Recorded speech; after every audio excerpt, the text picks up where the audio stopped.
Salve, beleza?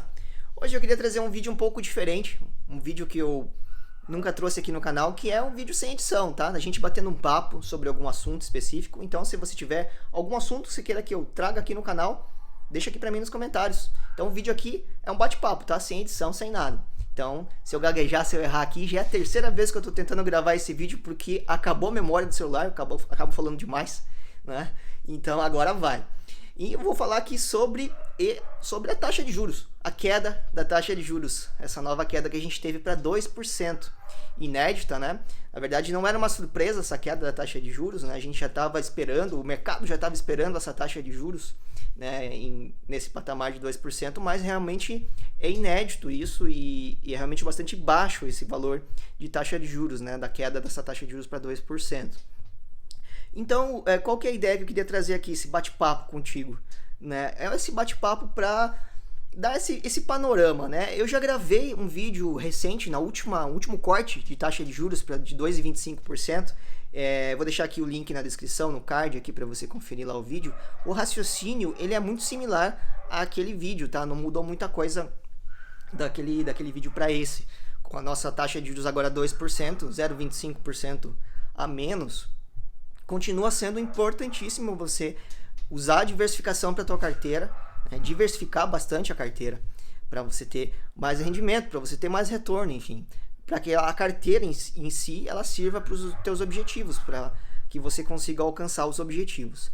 Então, em princípio, é manter aquela parte de renda fixa, né? Que tem que ficar em renda fixa, que não pode correr risco nenhum, tem que ficar ali aplicada, né? E você ter a tua parte, aquela parcela que você realmente não vai precisar usar, aí sim na renda variável, tá? Para você jogar para longuíssimo prazo, para longo prazo.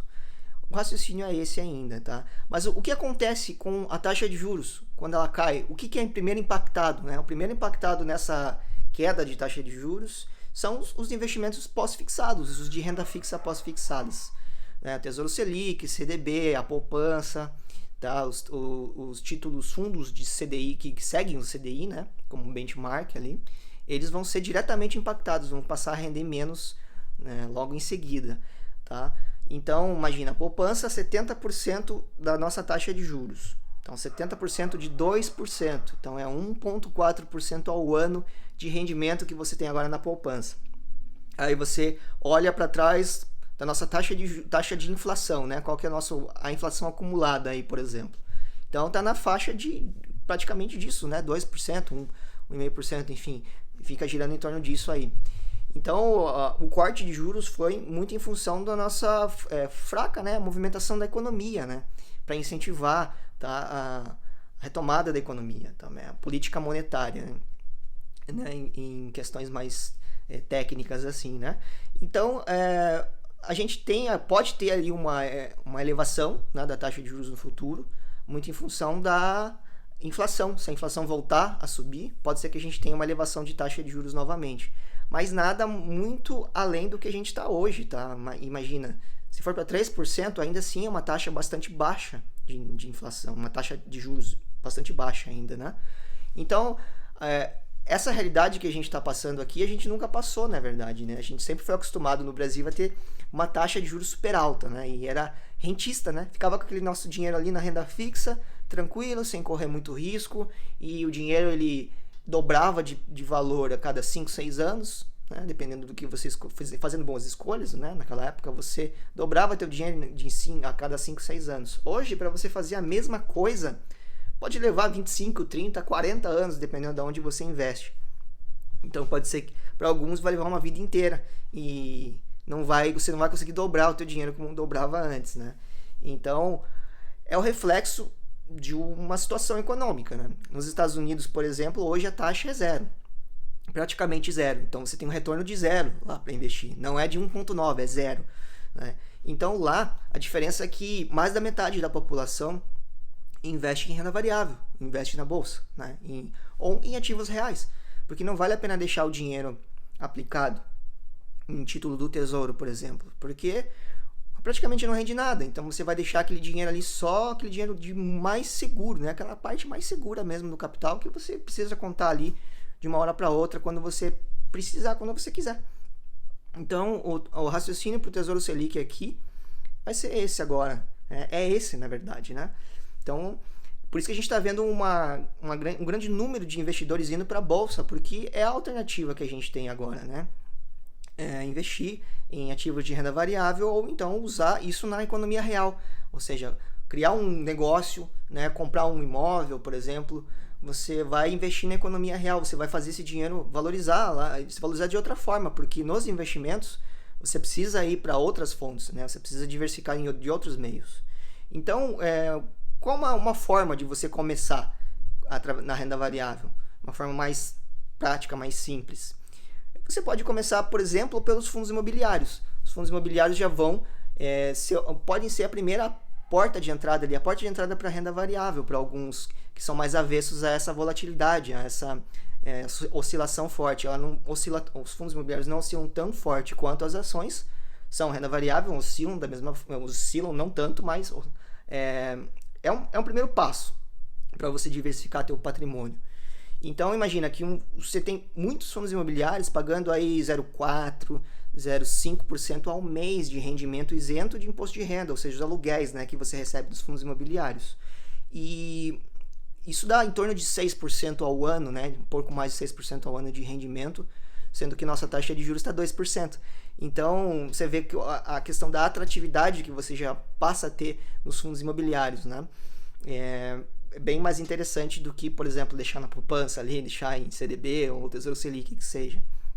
Então, você vai precisar fazer esses movimentos. Uma outra alternativa para aquela parcela de valor que você não tem necessidade de uso, por exemplo, são os ETFs, tá? Para quem quer simplificar muito a questão de investir, né? Investir em ações diretamente, pode usar os ETFs, tá? Pode usar os ETFs para ter uma média do mercado, basicamente uma média, tá? Então, você já vai estar exposto às ações de alguma forma, né? Você vai estar exposto ali a 60, a 70 empresas no nosso índice aqui, né? Lá fora, nos Estados Unidos, você vai estar exposto, por exemplo, a 500 empresas, né? O S&P 500, com as 500 empresas.